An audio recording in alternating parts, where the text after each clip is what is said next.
pink day before yesterday. So we have to have the arrest plan, recovery plan for them as well. So we have to keep an eye on that. Is this the same crew that was at the old pink? Yes, it is. The same crew. It's the same platoon that worked the old pink. That's correct. Yes. So that was only day before yesterday. So obviously, we have to keep an eye on their arrest and recovery. Obviously, this building's been vacant for a very long time. To my knowledge, there was no power going into it. It has a history of squatters inside. I know it's very early. What is the investigation leading towards right now, if you're even able to have one? Yeah, it's way too early. We can't even gain access to the building yet. As I said before, the fire started on the first floor, spread to all 4 floors at this time, and we're having a hard time getting access to all the parts of the building we want to. So we anticipate we're going to be here for several hours. I have to imagine that at this point, this building's a total loss. Any word of an emergency demo at this point? It's too early at this point, but as I said, a lot of the walls, the roof has been compromised. Some of the walls have been compromised, so it doesn't look good at this point. How does the fact that this is a building in dispute, a legal dispute, play in your initial investigation? Well, right now our focus is on containing the fire, keeping it from spreading to adjacent structures, firefighter safety, and protecting the public. That's where our focus is right now. No one inside, right? No one's inside. Anything else? Commissioner, I know you were asked this earlier. Can you just address the firefighters working in these hot, humid conditions? Well, yes. I mean, it's a little less strenuous because it's not an offensive operation; it's more a defensive operation. But still, spending hours, several hours in turnout gear, SCBAs, that kind of thing, is really draining. So, once again, it's up to the leadership, the incident commander, the division chief on scene, to rotate crews, keep them fresh, and keep them rested. We good? Thank you, Commissioner. Councilman Nowakowski. Councilman Nowakowski, you've been. Just center up here, Councilman Nowakowski, this building has been on your radar for quite some time. It is a disputed building, from what I understand. A ruling was expected very soon on the eminent domain between the city and the property owner. What do we know about the situation? So the first thing I want to say is that I want to thank the Buffalo Fire Department for swiftly responding to this.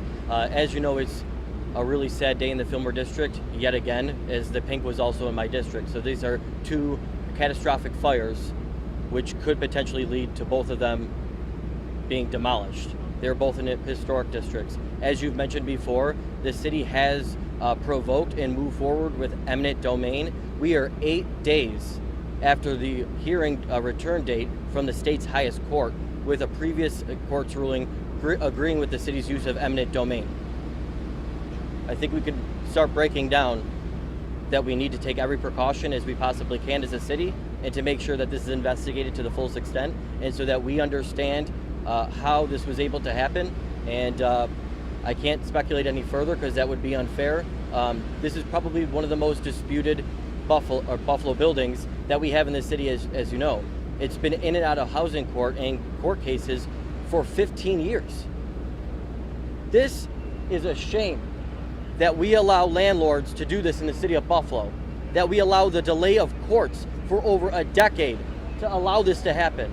Because the city, and when I became council member, worked very swiftly to start taking these historic structures into eminent domain because of the failure of a landlord for over a decade, well over a decade. These buildings are the oldest structures here in the Cobblestone District, which contribute to it actually being a historic district. So as you can tell, this is a pretty sad day for me. And this is a pretty sad day for historic districts, for the city of Buffalo, and for the residents and the people who appreciate our architecture and what makes us really Buffalo. Just to clarify, Councilman, the ruling was expected within 8 days, or the court was reconvening in 8 days? The court, from the last time I had spoken with Corporation Counsel on June 10th, was the return date from the court. We're 8 days from that. I have not heard the legal status from Corporation Counsel yet. Obviously, you mentioned earlier the pink, now this. Obviously, these Buffalo fire crews working on the same fire. A tough day for your district, isn't it?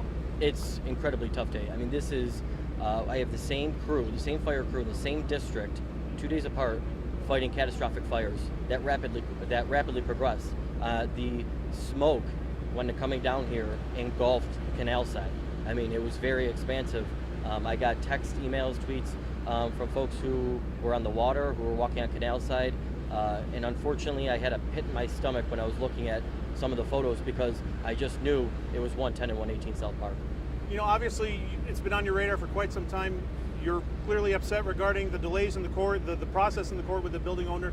As a councilman, what can you do to move that along so potentially this doesn't happen to other historic buildings? So I did everything a council member could do, and so really where it stalled was the courts rendering a decision. The city has the rights and the obligation to write up and inspect and bring it to court where a judge has to make a ruling. And this is where we're at. I mean, this has been 14 to 15 years where I was in high school when this began in city court. Should have been adaptively reused. It's been from the pre-Civil War and has been adaptively reused throughout the century. Why is it so ridiculous that I, as a council member, don't want a historic structure to fall down for a surface parking lot? I mean, this has been a fight, and to me, I think that if you're going to call yourself a Buffalonian, you have to love our beautiful architecture that cannot be replicated ever again.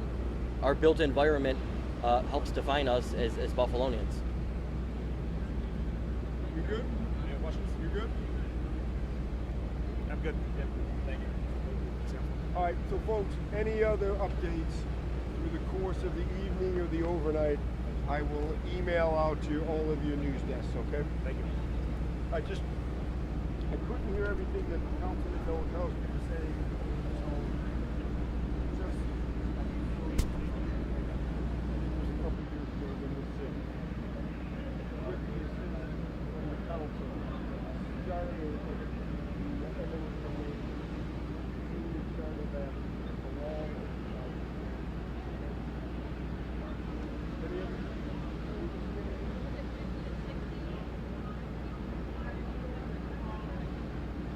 School alarm plus application apparatus, that's a fair estimate.